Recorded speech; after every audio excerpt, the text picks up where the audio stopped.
Hello tout le monde, bienvenue dans cette nouvelle vidéo, ce nouveau Fit Process Show avec mon acolyte Flowfit. T'es en forme Flowfit? Là, je t'avouerai que je suis pas en grande forme. C'est vrai? Bah t'inquiète pas, on va avoir de quoi se poser, échanger calmement. Le sujet du jour, c'est les demi-finales. On va parler des performances individuelles, surtout au niveau des Français, et on fera un petit débrief de la team. Donc let's go!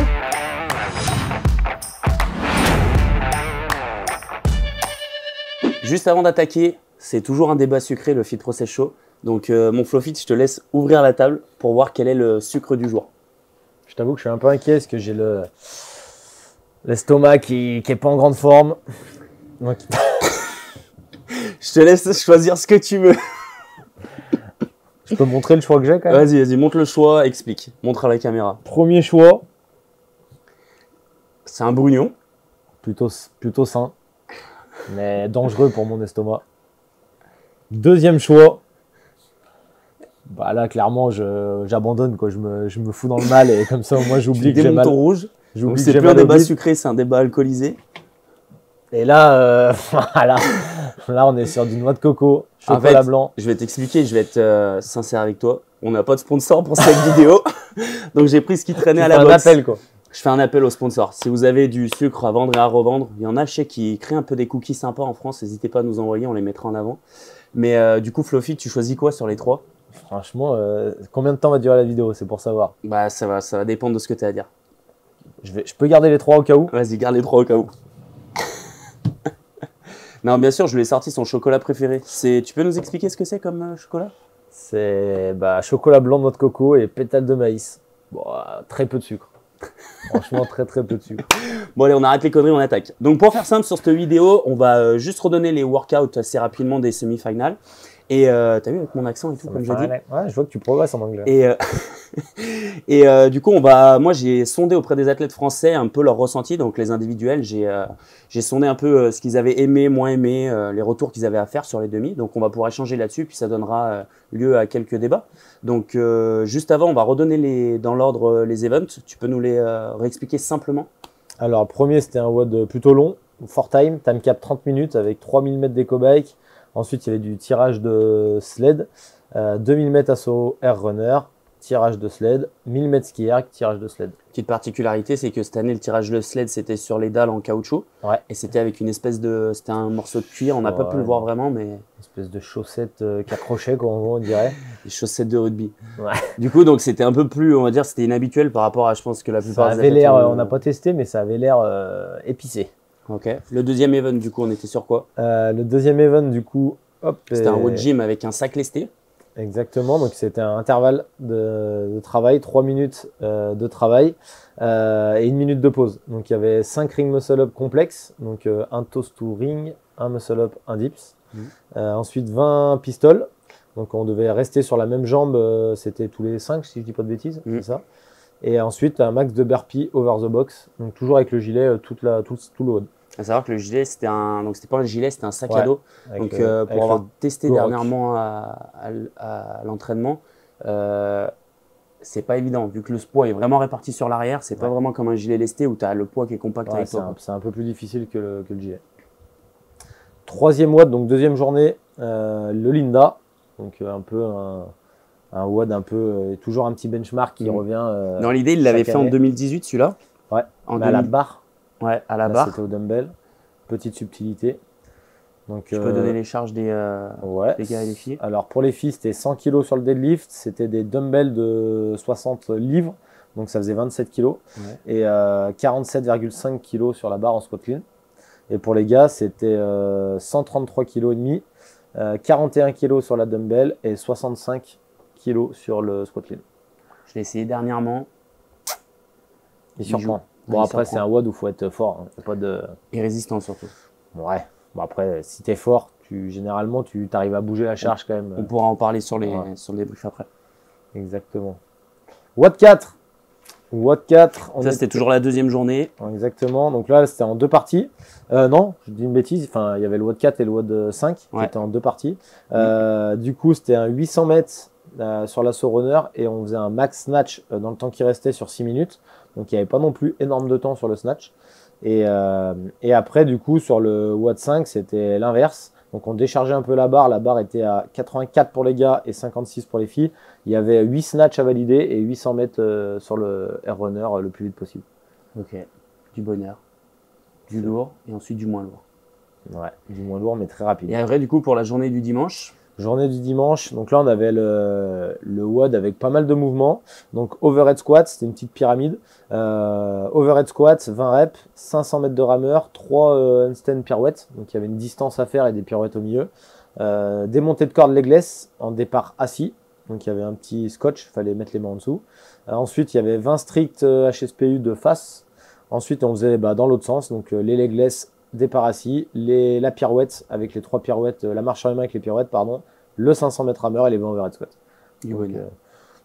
Plutôt sympa à regarder celui-là, je trouve. C'était vraiment un WOD bien visuel. Je trouve, ce que j'allais dire, les chippers un peu comme ça où tu as toujours ce truc de tu passes d'un palier à l'autre. Ça avance sur les exos. Tu as toujours ce visu plutôt qu'un AMRAP où tu sais pas où les autres en sont, ou alors des ergos avec comme le Event 1, tu sais pas à combien de mètres ils sont. Ouais, exactement. Là, c'était vraiment visuel, donc à regarder, c'est plutôt pas mal. Et le dernier WOD, 3 rounds for time. Full gaz. Full gaz. 15 caleco pour les gars, 10 pour les filles. Ensuite, on avait 20 toast to bar. Et ensuite, on avait de la marche avec le sandbag. Alors en mètres, je sais pas exactement combien ça faisait de mètres. Mais en gros, ça faisait 90 kg le sac pour les gars et 68 pour les filles. Exactement. Donc 60 foot, donc à voir, je sais pas combien de mètres ça fait. Mais ça dépend si tu choses du 45 ou du 36 apparemment. Merci Lucas. Je viens de penser à un truc, est-ce que tu pourras nous faire ta blague en anglais à la fin? Non, parce que je la garde pour des épisodes de vlog pendant les games. Okay. Donc restez connectés et surtout abonnez-vous si ce n'est pas encore fait pour avoir tout le contenu qu'on fera pendant qu'on sera aux games. Voilà les watts des individus. Donc on a résumé rapidement. Maintenant on va commencer par les filles. L'idée c'est de donner un peu le ressenti qu'ils nous ont envoyé, échanger là-dessus. On va commencer avec Laurie Clément. Laurie Clément qui s'est qualifiée en master 35-39 chez les femmes. Donc grosse performance, ça fait vraiment plaisir de voir des masters qui se qualifient toujours aux games. Et chez les Français on est plutôt bon pour ça, donc c'est cool. Et bien sûr elle s'est qualifiée du coup aussi au semi. Donc moi elle m'a dit personnellement qu'elle était allée en mode plus pour s'entraîner, avoir une expérience et surtout se frotter aux athlètes de haut niveau parce que quand tu vas du coup aux semi-finales en Europe, tu croises toutes les Islandaises, tous les pays du Nord.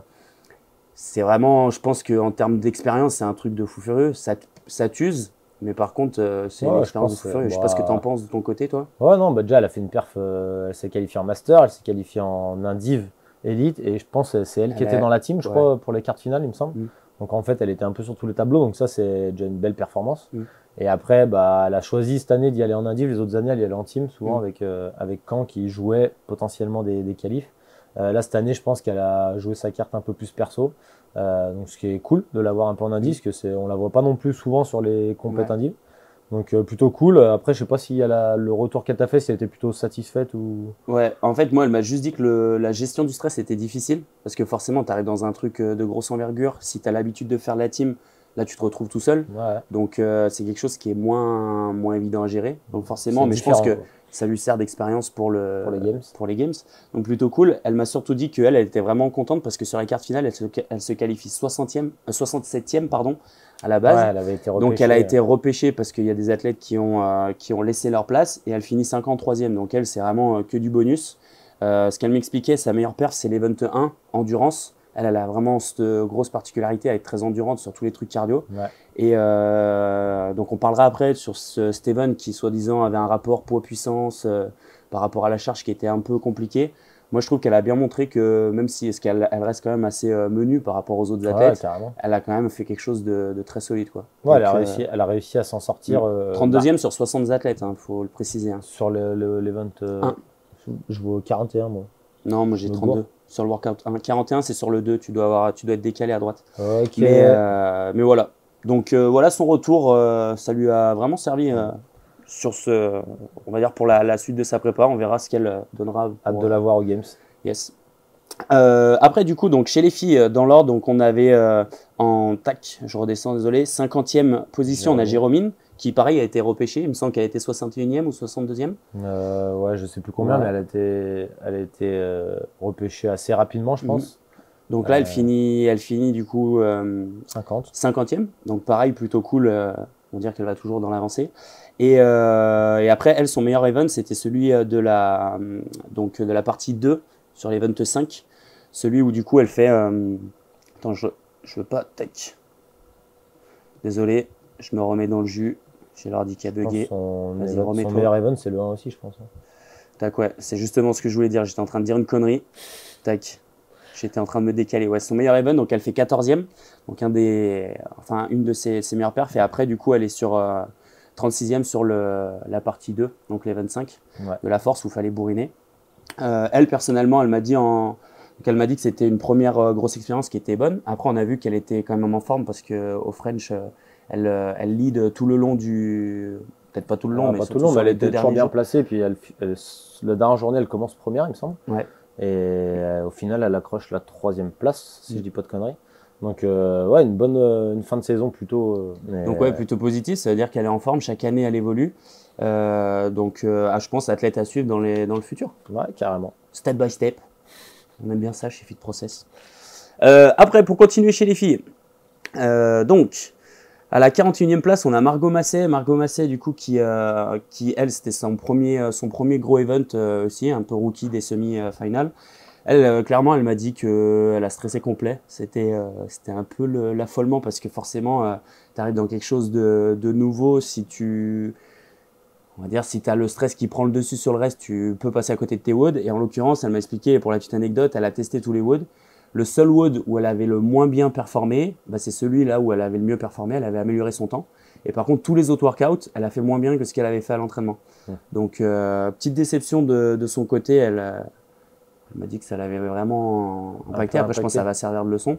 Ouais, après, c'était sa première vraiment grosse compète. Donc, elle me disait que, tu vois, là où elle était un peu déçue, c'est que sur les stratégies qu'elle avait mis en place avec ses coachs et tout, elle avait pas tenu ça du tout. Elle est partie en live. Après, ça peut arriver sur les gros événements comme ça, surtout les premiers, on s'emballe un peu des fois. Mais bon, plutôt positif, je pense quand même, sur une première. Bon, après, je sais pas ses objectifs qu'elle avait à ce moment-là, si elle jouait vraiment une qualif ou un top 20, top 30. Mais je trouve que c'est quand même une bonne première à ce niveau-là. Qu'est-ce que tu penses, toi, de la gestion du stress quand tu es sur des events de cette envergure? Après, ça dépend tellement des athlètes, je trouve que... T'en as, ils vont s'en foutre. Ouais, il y a tous les profils, donc c'est juste, faut adapter un peu l'approche de l'événement selon... Qu'est-ce que tu en penses, toi, qui gères beaucoup d'athlètes, notamment des fois dans la team? Dans la team, il y a des opposés, donc c'est vraiment une gestion vraiment différente entre... Toi, en tant que coach, t'aimes l'amener comment? Pour quelqu'un qui va être très stressé, tu vas lui dire quoi? C'est comme d'hab, ça dépend de la personne, le profil, le caractère.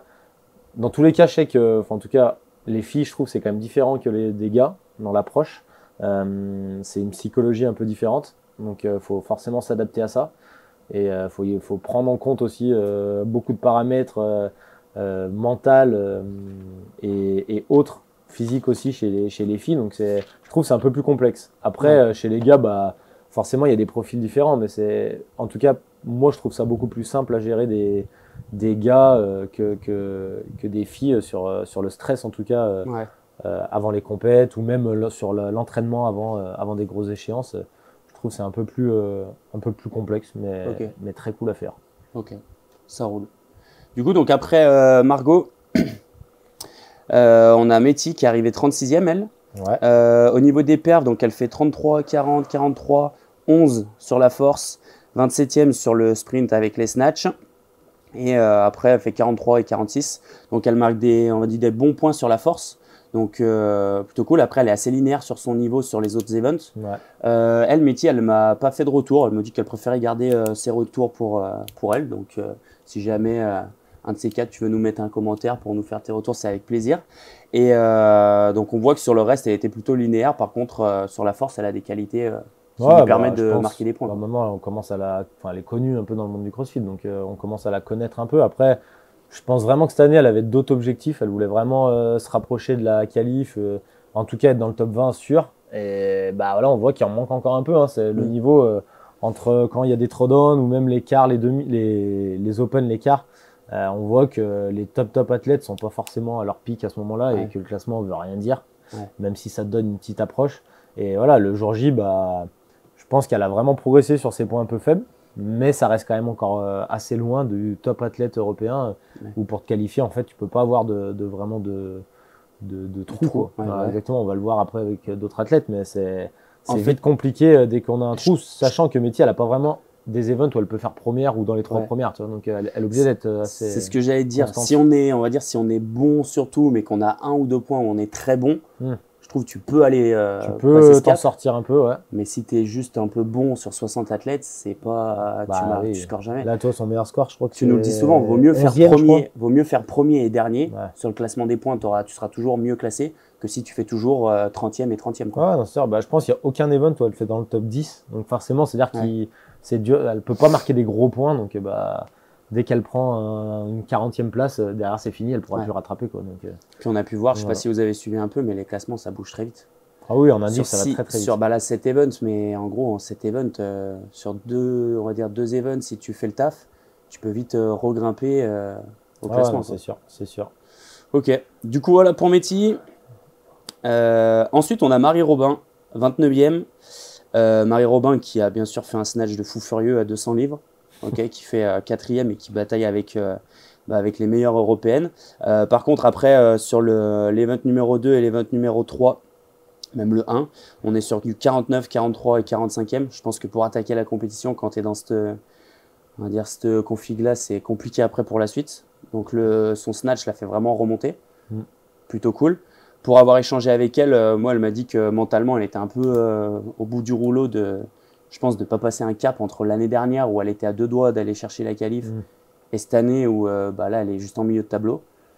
Ouais, après, je pense, on en avait discuté, il me semble, l'année dernière, au Lowland. Où moi, en fait, on était surpris parce que nous, on était au Lowland et elle était à Londres. Et en fait, elle faisait la compète des Lowland classiques, c'était la classique. Et du coup, c'est vrai que ça m'avait surpris parce que la compète était 15 jours après, si je dis pas de bêtises, les semis. Donc, je trouvais ça bizarre qu'elle soit là à ce moment-là. Mais voilà, je pense qu'elle a une stratégie où elle fait beaucoup de compétitions. Donc après, peut-être qu'un jour ça va payer, mais moi, mon point de vue, c'est que c'est compliqué si vraiment tu veux te qualifier. Moi, j'ai échangé avec elle et en fait, le truc qu'il y a, c'est que là où elle s'entraîne, donc sur tout ce qui va être force, on va dire progression en gym, elle arrive à aller chercher ce qu'il faut pour s'améliorer là-dessus. Par contre, sur tout ce qui est intensité pure, vu qu'elle est un peu solo et qu'elle a personne de son niveau qui va l'aider à se mettre dedans et se tirer la bourre, et ben en fait, elle retrouve pas ça à l'entraînement, donc elle a besoin des compétitions pour aller se mettre dans cette situation d'intensité. Sauf que moi, je lui ai dit, mais on s'est vu en décembre l'année dernière pour un petit truc avec N-Chain. Je lui ai dit, mais en fait, chaque mois, tu avais une compétition et tu n'as pas arrêté. Je lui ai dit, t'as fait Londres, après tu étais au French, après tu étais au Marseille. Comme tu dis, c'est des stratégies. Après, tu vas à Madrid, après tu vas. T'enchaînes tout. Forcément, je pense que c'est des stratégies. Après, il y a, je pense, peut-être aussi une question peut-être financière. Je pense que si elle fait des compètes où il y a un peu de cash prize, elle peut s'y retrouver aussi, vu que les compètes sont peut-être financées par les sponsors, etc.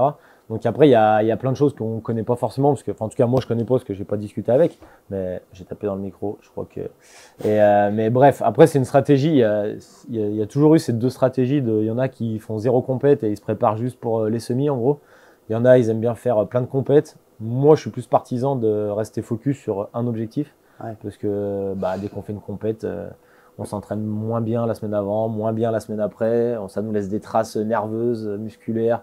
Donc forcément, ça nous laisse peut-être 2-3 semaines sans entraînement vraiment pur et dur. Donc c'est dur de développer des qualités quand on a un peu des manques, quoi. Donc là, on peut voir personnellement un petit ras la casquette. Ras le bol. Un ras la caquette. Voilà pour Marie. Donc 29e pour Marie, ensuite on passe à la prochaine française, donc c'est Clo-Clo qui est arrivé 23e. La première française. Exactement, 23e du coup donc sur le classement Europe. Sur son premier event, moi, elle m'a dit elle est passée clairement à côté. Elle fait 58e sur… moi après, quand on a parlé un peu, elle m'a pas forcément dit qu'elle était passée à côté, elle m'a dit qu'elle était vraiment au max du max et que juste c'est le genre d'épreuve où elle a encore un peu de travail à faire, quoi. Justement, en fait, j'allais rebondir là-dessus.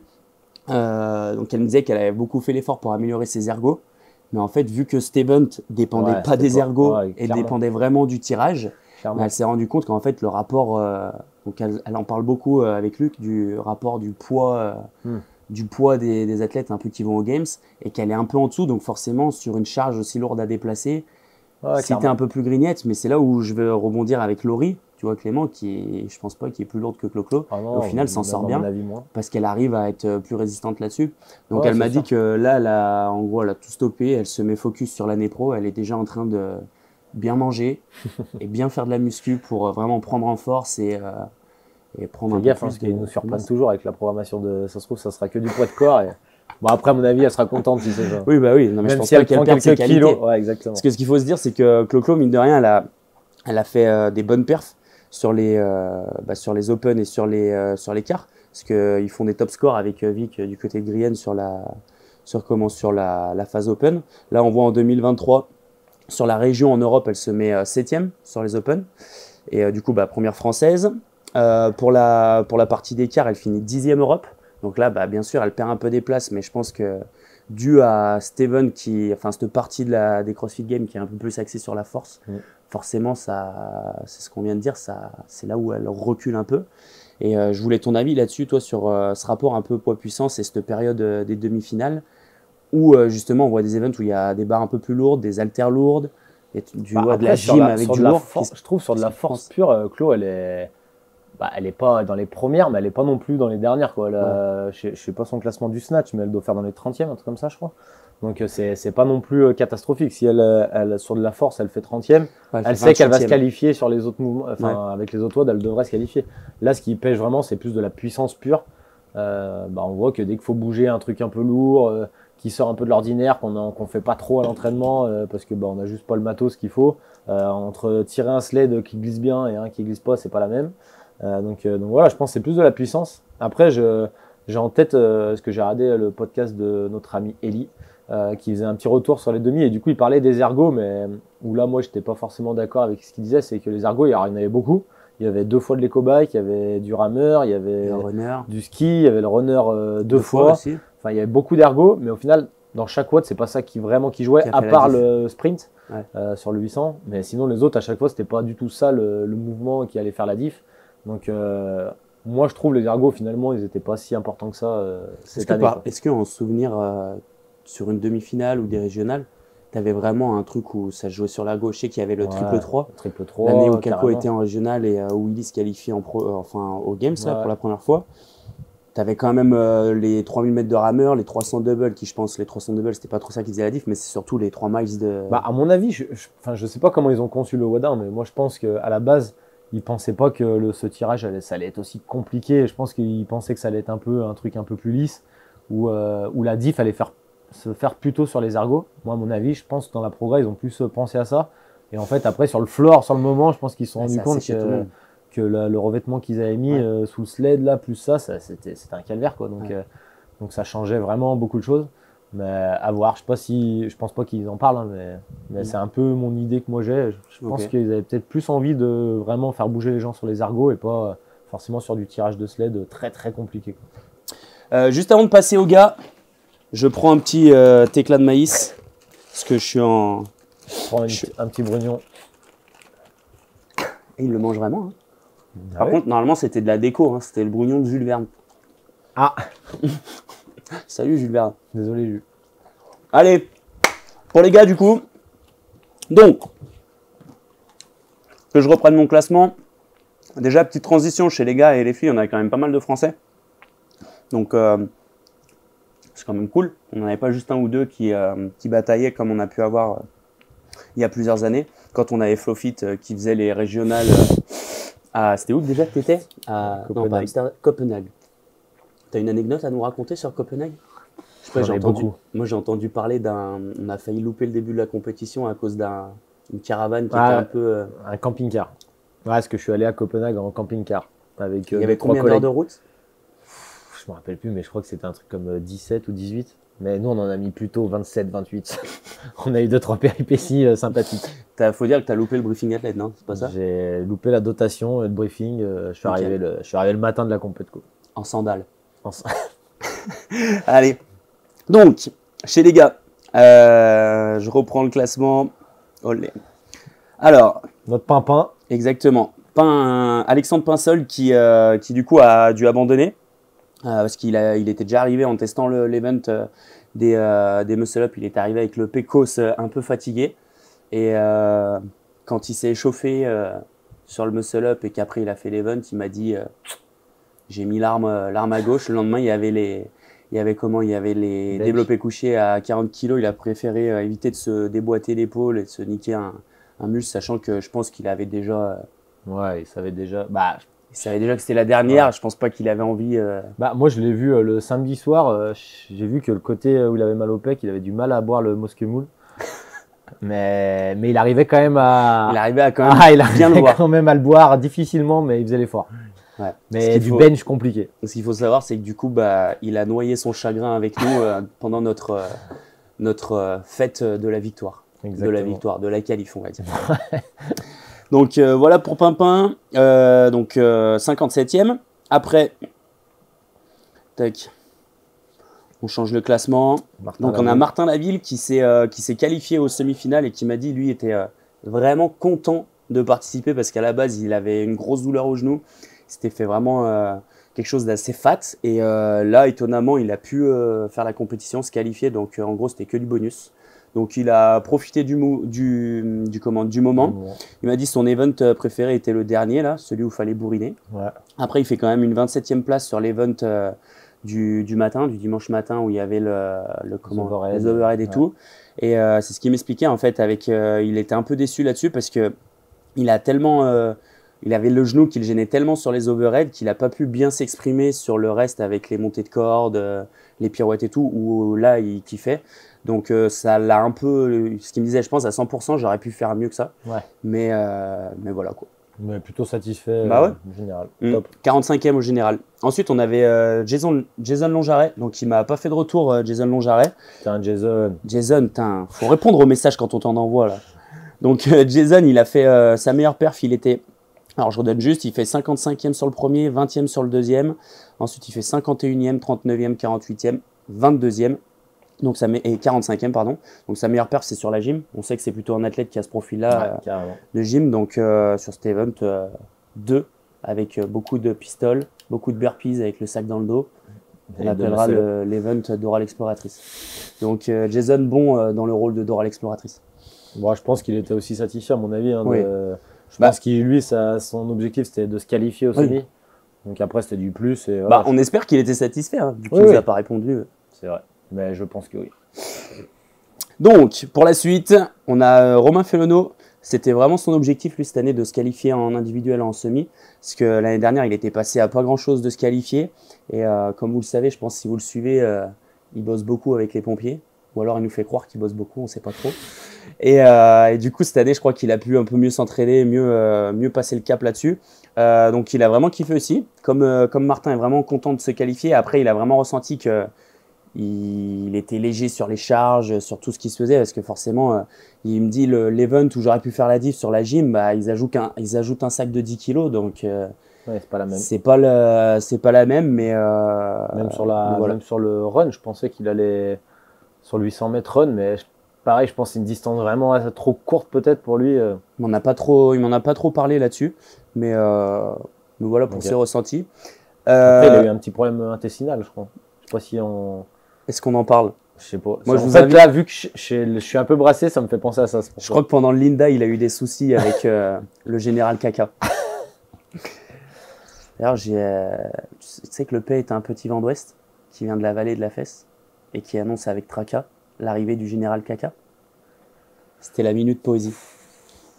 Ouais, bon. Donc voilà, Rome, merci pour tes posts sans filtre.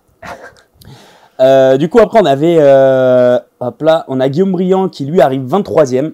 Et on va arriver du coup sur notre débat un petit peu épineux qu'on a pu voir sur les réseaux sociaux avec un air runner qui apparemment fonctionnait moins bien que d'autres. Juste avant de parler là-dessus, sur ses meilleures perfs, donc il fait 7e sur l'event du Linda. Ok, donc il est réputé pour avoir poussé fort quand il était au pompier de Marseille, au marin pompier. Donc je pense que ça l'a pas trop gêné là-dessus. Donc il fait 7e là-dessus. Et après, on est aux alentours des 20e places. À chaque fois, on a une petite sous-perf sur la gym et sur le snatch run. Ouais, ce qui est bizarre hein, quand même sur la gym. Sur les muscle-up, c'est quelque chose qui ne le gênait pas trop. Après, est-ce que l'impact des pistoles. Ouais, après, il y a eu peut-être aussi des no-reps. Moi, j'ai pas vu son event, mais ça se trouve, il y a eu pas mal de no-reps quand même sur le dips ou des choses comme ça. Donc, tu te rajoutes un complexe, ça peut vite faire une petite diff. Ce qu'il faut savoir, c'est que Guillaume s'est qualifié l'année dernière au Games en individuel. Donc, il voulait refaire la même chose cette année. Donc, il était vraiment dans les clous pour faire ça. Et donc, moi, son ressenti perso, il m'a dit qu'il était déçu qu'il y ait des petites couilles, un peu comme, si on peut dire ça comme ça, sur le air runner, parce que apparemment le air runner qu'il avait sur l'event où il y avait les snatch plus le run était moins performant. Il y a une étude qui est sortie, je crois que c'est le gars de The Program qui a fait tout un truc pour montrer que chaque athlète individuel qui était sur le air runner avait vraiment sous perf, et lui il m'avait dit que il avait fait un temps beaucoup mieux que ça à l'entraînement, et que là il a fait 3,36 sur cet event. Donc un peu déçu qu'il y ait des pépins, on va dire, après, au niveau des machines. Je sais pas trop toi ce que tu en penses sur la GV. Ça a été vraiment avéré qu'il y avait vraiment à savoir que la team jeunesse, on avait aussi le 8 sur on avait le 8, putain. L'event de bench et tout. Je pense qu'on aurait pu encore faire mieux. On gagnait. Après ça va, nous on avait que 400 mètres à faire, donc ça allait relativement vite. 4 fois 400 mètres quand même. Ouais, 4 fois 4 athlètes qui... Donc 1600 mètres. Exactement. Je suis vraiment fort en calcul. Donc ouais, non, après, je crois que ça a été avéré, qu'il y avait vraiment un souci d'étalonnage sur le truc. Donc ça faisait pas les mêmes mètres en fonction de la vitesse que vous aviez. Enfin, c'était un peu complexe. Mais après, est-ce que c'est vraiment ça qu'il a foutu dedans ou... Parce que je pense, après, même si on reprend ses perfs, je sais pas lui comment il se sentait général, mais j'avais l'impression, moi, de l'extérieur, qu'il était quand même un peu moins bien que l'année dernière. Okay. Notamment, tu vois, sur les muscle-up.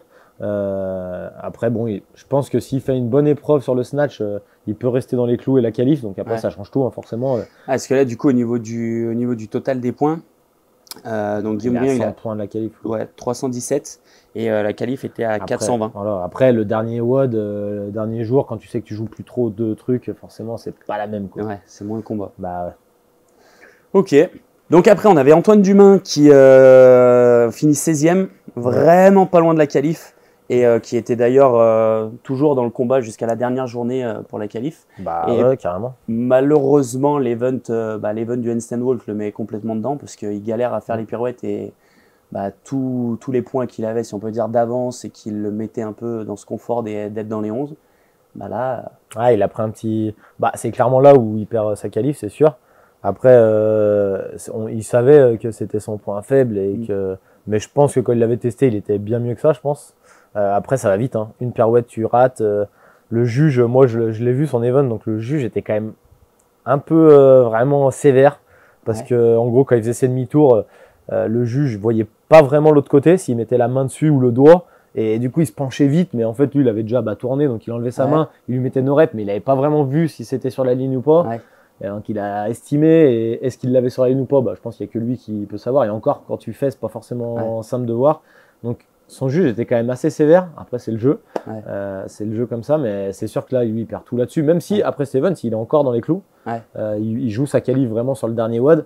Après, le dernier WOD, il est parti au feu, quoi. Donc là, je pense qu'il n'avait pas de choix.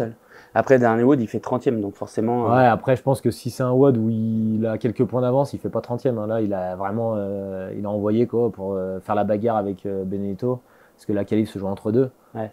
Il est parti all-in, et encore, il part moins vite que l'autre, il revient, et en fait, il est juste moins fort, je pense, Santos Toubar que Benedetto. Je pense que c'est juste ça. Après, il n'avait pas le choix, il fallait tenter. Hein. De toute façon, quand tu es là, derrière la ligne droite... je pense si décabines. Si tu paces et que ça passe pas pour quelques secondes, je pense que tu peux t'en vouloir. Alors que là, au final, il a géré un minimum, mais il était quand même haut, et du coup, ça passe pas. Tu sais que tu as tout donné, et tu peux pas avoir de regret, quoi. Je pense que le regret, il est plutôt sur le WOD d'avant, où là, forcément, il sait qu'il pouvait faire mieux, mais bon, après, c'est les aléas du direct, malheureusement. Du coup, il tombe à la 16e place. Et c'est ça. Je pense qu'à mon avis. Sur le dernier, quand même. Là, il fait 30e, mais je pense que c'est un WOD où il peut faire largement, genre, je sais pas, 17 ou 15, dans ces places-là, et du coup, c'est plus du tout les mêmes points. Et je pense, sur la compète, l'ensemble, il aurait dû finir, je pense, premier français.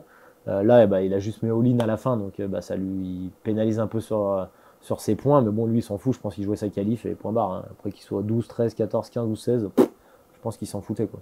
Donc Donc voilà, mais une belle compète quand même. Je pense qu'il devait être, avec le recul, il devait être content quand même de sa compète. Mais Sur le moment, t'es au bout de ta vie. oui, Ouais. forcément.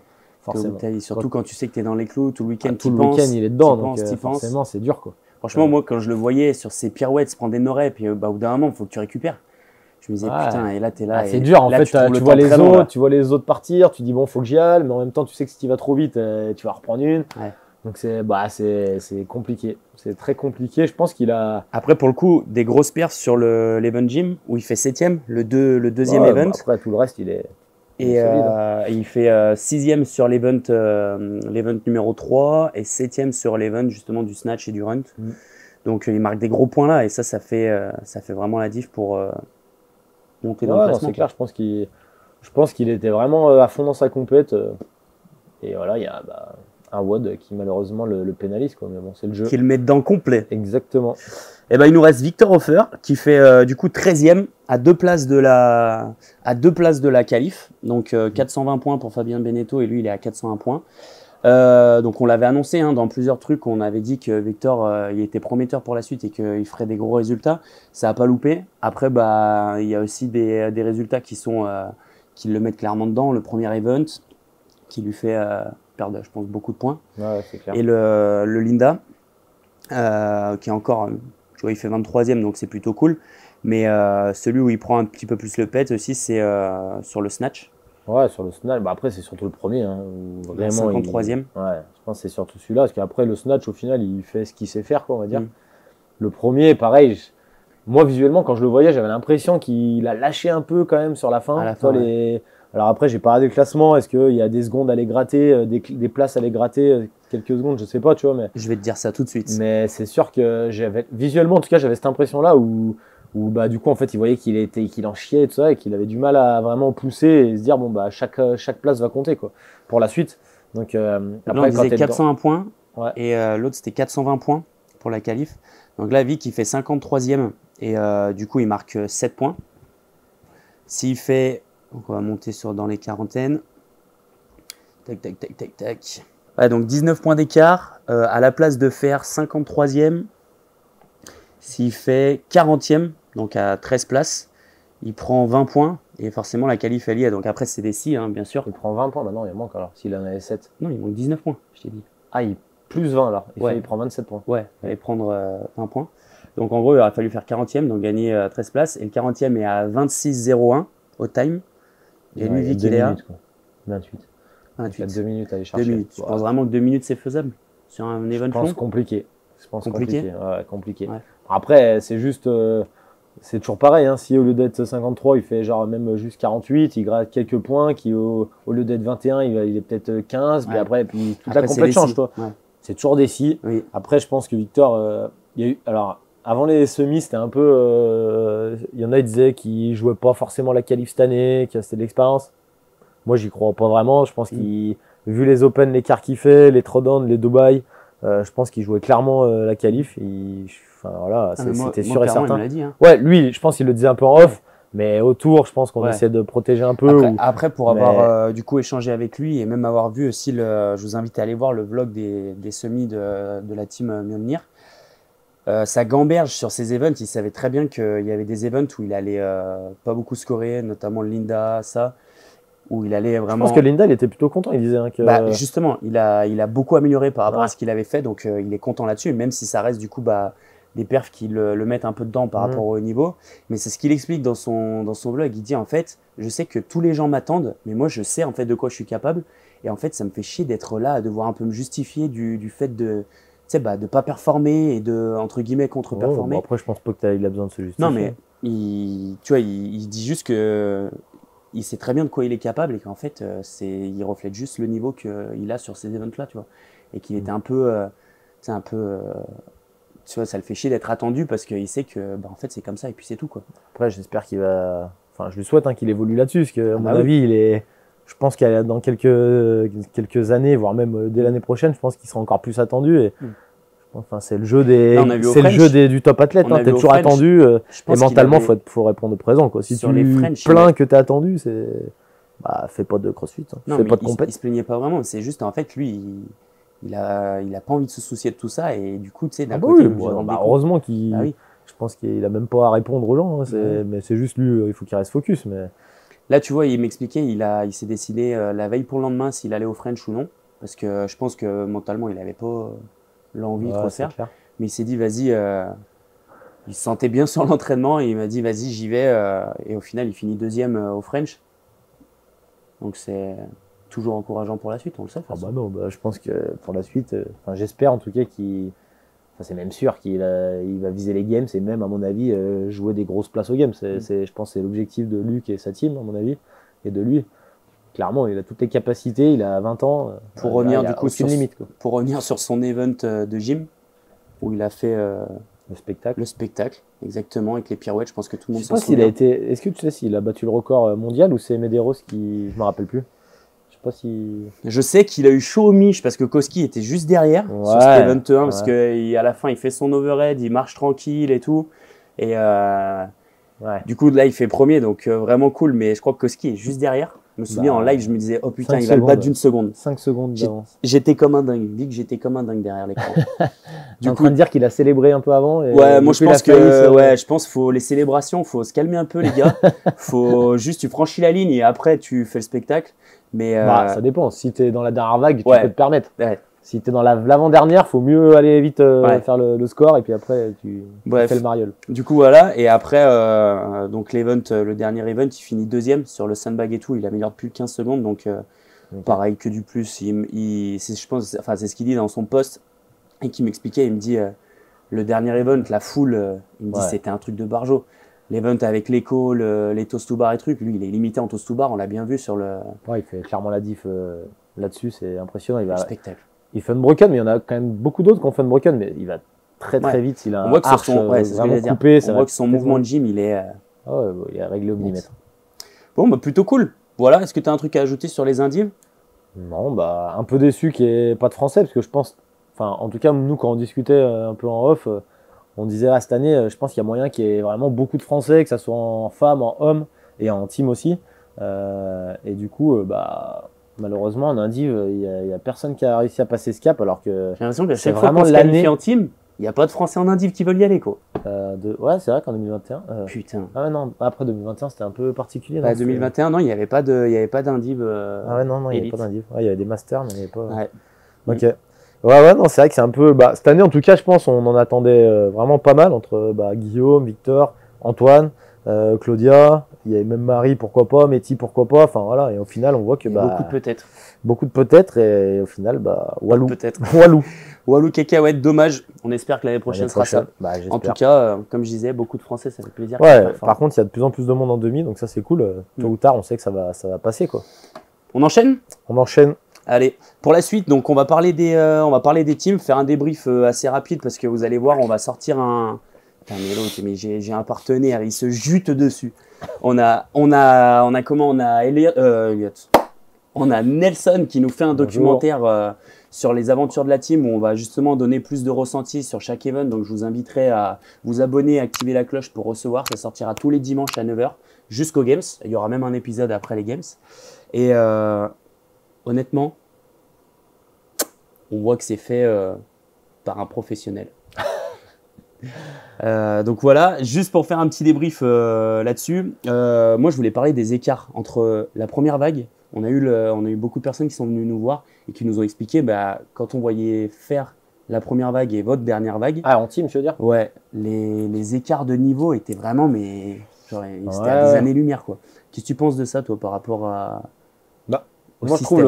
le format de team est, à mon avis, mal fait. Parce qu'en quart de finale, tu peux mettre tes meilleurs athlètes. Je prends un exemple. Si, mettons, Julie était qualifiée en indiv, toi, tu étais en indiv, qualifié, Elliot aussi. On aurait pu qualifier la team avec vous trois, comme on a fait là. Et après, en demi-finale, vous enlevez, parce que vous y allez en indiv, et on met 3 autres personnes. Du coup, forcément, 3 autres personnes, le niveau de la team dans la boxe n'est pas du tout le même, quoi. Et en fait, c'est ce qui se passe avec quelques équipes. Et en fait, on voit que malheureusement, en demi, c'est un carnage, quoi. Ils sont loin de nos niveaux. Et alors, après, est-ce qu'ils se font plaisir? Ça, parce qu'on va dire que ça peut être cool pour la boxe ou la team de se qualifier. Tu dis, je qualifie une team, il y a des athlètes qui prennent de l'expérience. Après, pour avoir vu quand même, Est-ce qu'ils prennent du plaisir à OED quand tu prends des cartouches, quand t'arrives pas à t'avances soulever, pas, t'arrives pas à soulever les haltères. Exactement. Donc, Moi, pour moi, à mon avis, il devrait changer un peu ce format où quand tu décides t'es en team du début à la fin. Tu peux pas changer des athlètes. Point barre. Donc après que tu mettes des remplaçants, bah ça pourquoi pas. Mais que, en gros, les gens qui sont en team, ils peuvent pas partir en indiv. Dès le début, tu choisis. Et voilà. Et moi, en tout cas, je trouverais ça beaucoup mieux pour pour l'équité un peu des teams, parce que, alors clairement, là, on prêche un peu pour notre côté, mais nous, on avait des teams, une deuxième team qui était à quelques places de se qualifier au semi. Au quart, pardon. Et en fait, passe pas parce que t'as des teams de fous furieux en Europe. Genre la team, je sais pas, moi, j'étais une connerie, mais à Miami, il y avait Froning. Et en fait, ils marquent des points pour la team, mais ils sont pas du tout dans la team après, tu vois. Ce que je trouve dommage parce que ça reflète pas le niveau. Après, la team, elle perd tellement de niveau. C'est ce qu'on disait. Tu mets la team numéro 2 qu'on avait prévue à Jeunesse, tu la mets sur le floor là-bas. Je pense qu'ils sont dans le top 20. Ah bah oui, largement. Largement, ils performent. En fait, le plus dur en team, c'est de se qualifier au quart de finale. Une fois que tu es au quart, il y a 60 équipes et ils en prennent 40. Donc, ils enlèvent que 20 teams. C'est que dalle. Sachant que sur les 60, il y en a toujours 4 ou 5 qui font pas les WOD. Donc, en fait, ils enlèvent que 15 teams, entre guillemets. Donc, c'est que dalle. Alors qu'en quart, ils prennent que les 10%. Donc, en gros, il y a un tri qui est fait drastique et après, le niveau est pas reflété sur la suite, quoi. C'est un peu dommage, je trouve. Mais bon, après, on verra les années prochaines s'ils changent un peu ça, mais je trouve que ça peut être cool de changer un peu ce format, même si maintenant l'affiliate cup n'existe plus, c'est que des super teams. Au moins, garder, t'es dans la team, quoi. Tu peux pas t'enlever, remettre, etc. Okay. C'est mon point de vue. Deuxième sujet, au niveau des teams, on va parler des teams françaises. Donc, on avait CrossFit Caen, on avait, la team Casta. Attends, c'était quoi déjà l'intitulé? La team de Toulouse. Je vais te dire. Castanet, Tolosan, Casta. Voilà. Donc la team des Toulousains. Et puis, du coup, la nôtre, on n'était que 3 teams. Ouais. Parce que j'en perds la mémoire. Tes ressentis, toi, par rapport au team, tu as pu échanger un peu avec eux là-bas. Je sais que la team de CrossFit Caen est restée un petit peu de leur côté. On n'a pas pu trop échanger. Et puis, je pense qu'ils n'avaient pas la team qu'ils avaient fait pour se qualifier. Il y avait Laurie qui a changé, qui est partie en indiv, donc forcément, au niveau de la team, il y avait une fille un peu nouvelle, on va dire, je crois que j'ai parlé un peu avec Arthur, il m'a dit que ça faisait pas si longtemps que ça qu'elle faisait du CrossFit, donc elle avait des qualités de base assez fortes. Après, entre des qualités de base et puis performer en semi, il y a un monde. Donc ils en ont un peu chié forcément. Les filles galéraient un peu plus. Mais voilà, après, je t'avoue que j'ai pas trop échangé avec eux si au final c'était quand même un bon événement ou s'ils l'ont mal vécu, surtout les filles. Après les gars, ils étaient toujours un peu limités, donc je pense que eux c'était pas ouf, tu vois, comme expérience. Surtout qu'ils ont eu l'habitude les années précédentes d'essayer d'aller jouer la qualif. L'année dernière, ils font quelque chose. Ils sont pas si loin. Ils sont pas si loin. Donc ils jouent à la qualif. Là, te retrouves un peu dernier, ça doit être pas évident. Donc voilà. Après, j'ai pas non plus échangé de ouf à poste complète en tout cas. Donc voilà. Et la team de Gigor, du coup, est-ce que vous aviez prévu, quand on faisait les events, je me souviens, tu échangeais pas mal avec Johan sur les scores? Ouais, on avait créé une converse en gros avec Caen aussi, hein, où en gros on échangeait un peu, vu que les WOD on les connaissait longtemps à l'avance, on donnait un peu nos ressentis, les scores qu'on faisait, histoire de s'aider un peu, vu qu'on n'était que 3 teams françaises, donc c'est plutôt cool de faire ça, je trouve. Donc on avait échangé un peu avant. Quand les WOD sont sortis, je pense qu'à la base en quart ils finissent 13e, donc je pense que dans leur tête ils se sont dit ça peut être jouable d'aller faire quelque chose pour aller aux Games. Après, quand les watts sont sortis, je pense que c'était des watts qui ne leur convenaient pas forcément, les muscle-up synchro, les choses comme ça. D'entrée de jeu, ils font une grosse perf quand même. Ouais, la première, typiquement, le premier watt, c'était un watt pour eux. Ils font 4, je crois, je dis pas de bêtises, donc plutôt cool. Et après, en fait, ils ont toujours été dans les 40, 30 et quelques, 20 et quelques. Donc voilà, il en manquait un peu pour aller chercher vraiment, en tout cas, jouer la qualif pour la compète, quoi. Mais en tout cas, je pense qu'ils ont passé quand même un bon week-end. Et voilà, c'était plutôt cool. Ouais, voilà, c'était. J'ai vu, petite anecdote, j'ai vu mon Gigor le dimanche. Donc, il faut savoir que la compétition, c'était jeudi, vendredi, samedi pour les teams. Donc, on avait un jour, on s'arrêtait un jour avant les indives, qui eux faisaient vendredi, samedi, dimanche. Donc, nous, on a fait la fête et tout samedi soir, machin. Et j'arrive dans la zone athlète le dimanche pour aller voir un peu les Français. Et je vois mon Gigor qui avait embarqué toute la team et il était en train de se faire un entraînement le dimanche. Je me suis dit, tu vois, c'est exactement ce que j'ai pas envie de faire. Tu m'étonnes. Donc voilà la petite anecdote des semis. Le sujet suivant, du coup, donc après avoir parlé des teams françaises, on a Oslo qui a pour la première fois qualifié 3 teams. Ouais. Bah, déjà, ils avaient 6 teams qualifiés Ouais. en demi, ce qui est déjà énorme. Ça se passe comment? Ils ont une seule box là-bas en Norvège? Franchement, je sais pas du tout comment ça fonctionne, mais c'est impressionnant. Franchement, je vais me renseigner, je pense, de savoir un peu comment ils forment leur team. Est-ce que c'est des athlètes de la boxe? Est-ce qu'ils recrutent un peu comme tout le monde va faire, je pense, dans les années futures? Là, j'ai vu Luc qui avait mis une petite story où on recrutait qui veut venir. Donc, je pense qu'il y a de plus en plus de ça, mais j'ai l'impression qu'Oslo, alors je suis pas sûr, mais j'ai l'impression que c'est des athlètes vraiment de la boxe. Ouais. Qui font progresser et qui font avancer jusqu'à atteindre ces niveaux-là. Et c'est impressionnant. 6 teams en demi, ça veut dire qu'il y a 24 athlètes qui ont un niveau vraiment élevé et dont 3 qui se qualifient aux Games. Donc c'est vraiment c'est impressionnant, quoi. Donc voilà, à creuser, je pense que c'est inspirant. Chapeau Oslo. Ouais, inspirant, voir comment ils fonctionnent. Mais voilà. Nous, en tout cas, l'idée, c'est cette année, on avait fait 3 teams. Il y en a 2 qui, je pense, avaient vraiment le niveau pour aller au quart, voire en demi. La 3e, c'était un peu plus compliqué, je pense. On était un peu gourmand. Mais en tout cas, c'est à voir pour les autres années comment on va fonctionner. Ouais. Mais en tout cas, c'est inspirant Oslo. Ok. Vraiment cool. Pour clôturer, ton ressenti perso, mon Flowfit, sur ces semis, tu sais, le fait qu'il y ait tout le monde qui soit regroupé par rapport à l'année dernière où il y avait 2 trucs séparés. Même le stade où on était, qu'est-ce que tu en as pensé toi, en tant que coach? Vraiment, rien à voir. Je pense au Lowland, c'était un peu. Moi, j'ai trouvé ça un peu. Ils avaient posé un peu mort, floor au milieu d'un truc. Ouais, un truc immense. Enfin, il y avait même pas vraiment de tribunes, c'est des tribunes un peu à l'arrache. C'était pas. Je trouve le complexe était pas ouf. Là, c'était vraiment top. Tous les athlètes sont au même endroit, donc forcément, ça élève le niveau de ouf. Donc ouais, non. Moi, je trouve bonne idée d'avoir changé un peu le format et de revenir un peu au régional, comme c'était avant. Et voilà, après, chaque année, ça avance un peu. Ils changent des trucs, ils remettent des trucs, ils reviennent sur des trucs. Voilà, petit à petit, ils tâtonnent un peu pour trouver le bon format. Et voilà, jusqu'à trouver, à mon avis, le meilleur format dans quelques temps. Et ils vont après le garder pendant quelques années, à mon avis. Ah, il serait bien qu'ils le gardent, parce que tu vois, en tant que moi, mon ressenti, pour avoir fait dernièrement à chaque fois participer à ces phases-là, d'une année à l'autre, ça n'a rien à voir. Tu vois, après, tu crées pas de routine, mais bon, je pense que je me dis, même pour les spectateurs et tout, mais ils comprennent pas en fait. Chaque année, c'est compliqué. Attends, mais c'est quoi? Il y a 2 demi-finales en Europe. Là, il y en a qu'une, c'est une demi-finale. Enfin, tu comprends le format. Donc, si ça peut rester comme ça, ce serait vraiment cool. Ouais, je pense que le format là, ils vont le garder quand même pendant un petit moment. Parce que là, ils se font pas chier à vérifier si les athlètes sont dans la même box. Donc, je pense que c'est ça qui leur cassait les couilles de faire les vérifications, etc. Donc là, c'est pour ça qu'ils ouvrent à toutes les teams possibles. Tous les athlètes possibles dans les teams. Après, réunir tous les athlètes, je pense qu'ils vont le garder parce que là, ils ont vu que c'était bien mieux et pour eux, à mon avis, c'est moins. Ouais, même en termes d'affluence. Ouais, exactement, ça fait plus de monde. Donc voilà, non, franchement, un bon événement et on verra un peu. Si vous êtes passionné de CrossFit et que vous voulez aller voir un événement en Europe, moi, je vous invite à déjà réserver l'année prochaine ça. Ouais, après, on sait pas les dates, on sait pas normalement, si c'est encore à Berlin. Moi, j'ai des oreilles un peu qui traînent, j'ai des contacts. Okay. Et normalement, ça devrait rester bien à Berlin. Vu, quel week-end? Alors, le week-end, je sais pas la date exacte, mais ça va rester le même format avec 3 trucs.